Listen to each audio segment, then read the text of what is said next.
Social मीडियावर सध्या दोनच गोष्टी ट्रेंडिंग आहेत. एक म्हणजे आमिर खानचं तिसरं लग्न आणि दुसरं म्हणजे ती सध्या काय करते. पण थांबा, आम्ही बोलतोय सोनम वांगचुक यांचं जंतर मंतरवरचं आंदोलन आणि त्याचा नेटिझन्सनी जोडलेला 3 इडियट्सच्या फुनसुक वांगडूशी संबंध याबद्दल. In fact, Mr. Sonam has said this. Okay. He also has said that the character is not based on him. Prostate असो किंवा प्रेम, प्रत्येक गोष्टीचा शेवट फिल्मी का होतो? खामोशाई, जिंदगी बड़ी होनी चाहिए, लंबी नहीं. कपड्यांच्या फॅशन पासून ते समाजात एखाद्या गोष्टीवर आपलं मत कसं तयार होतं इथपर्यंत. एक बहुत ही बेकार मूवी है भाई. नजर नहीं आया. सिनेमा आपल्याला नकळत कसा इन्फ्लुएन्स करतोय जाणून घेऊया या व्हिडिओत. नमस्कार, मी तनया. मूड फ्रेश करणाऱ्या मराठी मूड मध्ये आपलं स्वागत. ऑफिस मध्ये बॉस ओरडला की तोंडातून ऑटोमॅटिकली निघतं, उठाले रे देवा, उठाले रे बाबा. आणि कलिग म्हणतो कभी भी टेंशन देने का लेने का नहीं. कारण बड़े बड़े ऑफिस में ऐसी छोटी छोटी बातें होती रहती है सेनोरिटा.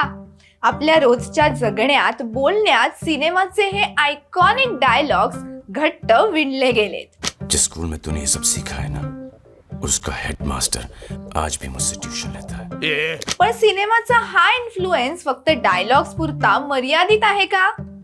कधी काळी मेरा पति मेरा देवता है, मेरा पती मेरा देवता है म्हणत अत्याचार सहन करणारी बॉलिवूडची नायिका आता थेट नवऱ्याला कोर्टात खेचतीये. बॉलिवूडने अनेक दशकं आपल्याला एकाच गोष्टीचं पॅकेजिंग करून विकलं, ते म्हणजे स्त्रीचा त्याग.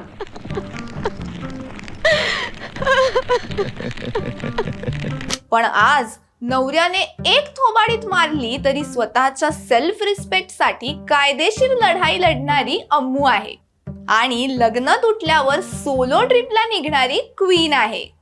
प्रोवोक सारखे बायोग्राफिकल चित्रपट डोमेस्टिक व्हायलन्स विरुद्ध वाचा फोडणारे सर्वात मोठे हत्यार ठरले होते.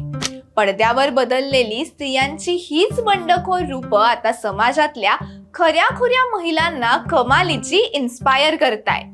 यामुळेच अनेक वर्षांपासून टॅबू मानल्या गेलेल्या मॅरेज आणि कन्सेंट या विषयांवर समाजात पहिल्यांदाच उघडपणे इम्पॉर्टंट कन्व्हर्सेशन सुरू झाली आहेत.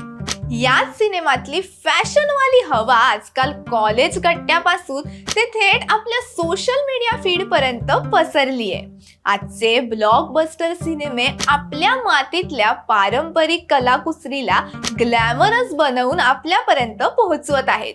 मग ते पद्मावत सिनेमातलं सब्यसाचीने डिझाईन केलेलं भरगच्च गोटापट्टी वर्क असो की सीतारामम मधले अस्सल दाक्षिणात्य हँडलूम्स.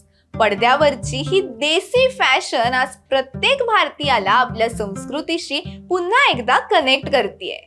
सिनेमा फक्त क्लोदिंग बदलत नाहीये, तर तो तुमच्या माझ्या मनातली देशभक्तीची व्याख्या सुद्धा बदलून टाकतोय. जेव्हा आपण उरी, बॉर्डर किंवा शेरशाह बघतो तेव्हा अंगावर काटा आल्याशिवाय राहत नाही. दुसरीकडे पॅडमॅन, मिशन मंगल आणि दंगल सारख्या चित्रपटांनी खऱ्या हिरोंचा थरारक प्रवास समोर आणला. इतकंच नाही तर मेरी कोम, भाग मिल्खा भाग आणि MS धोनी सारख्या बायोपिक्सनी आजच्या तरुण पिढीला कधीही हार न मानण्याची इन्स्पिरेशन दिली. 3 इडियट्सने भारतीय शिक्षण पद्धतीवर थेट प्रहार केला, तर छिछोरेने विद्यार्थ्यांवरचं अकॅडमिक प्रेशर यावर पालकांचे डोळे उघडले. मेंटल हेल्थ सारख्या गंभीर विषयावर डिअर जिंदगीने थेरपिस्टकडे जाणं किती नॉर्मल आहे हे पटवून दिलं.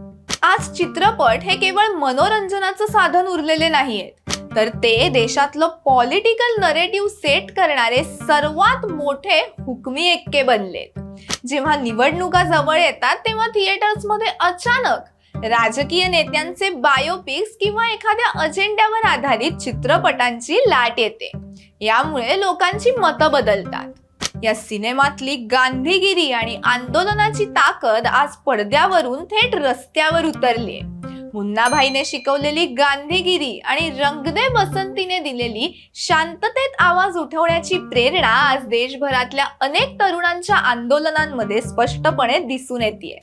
तसंच पिंक सारखे कोर्टरूम ड्रामा, आर्टिकल 15, मसान आणि पीपली लाईव्ह सारखे सिनेमे तर आपल्याच देशातली जातीयता आणि सामाजिक हिंसाचाराचं दाहक रूप समोर आणतात. टॉयलेट एक प्रेमकथा आणि स्वदेश सारखे चित्रपट ग्रामीण भागातल्या मूलभूत समस्या मांडतात. पण सिनेमा फक्त क्रांती आणि फॅशन आणत नाही, तर तो गुन्हेगारांसाठी क्राईमचा ब्लूप्रिंट बनतोय. जेव्हा धूम सिरीज आली तेव्हा दिल्ली ते केरळ पर्यंत हाय स्पीड बाईक्स वरून बँका लुटणाऱ्या गँग सक्रिय झाल्या. स्पेशल 26 पाहून बनावट सीबीआय अधिकारी बनून दागिन्यांची दुकानं साफ केली गेली.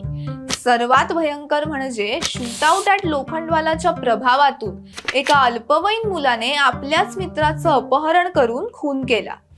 आणि दृश्यम सिनेमाचा वापर करून इंदूर भोपाळमध्ये मर्डर लपवण्याचा थरारक कट सुद्धा रचला गेला.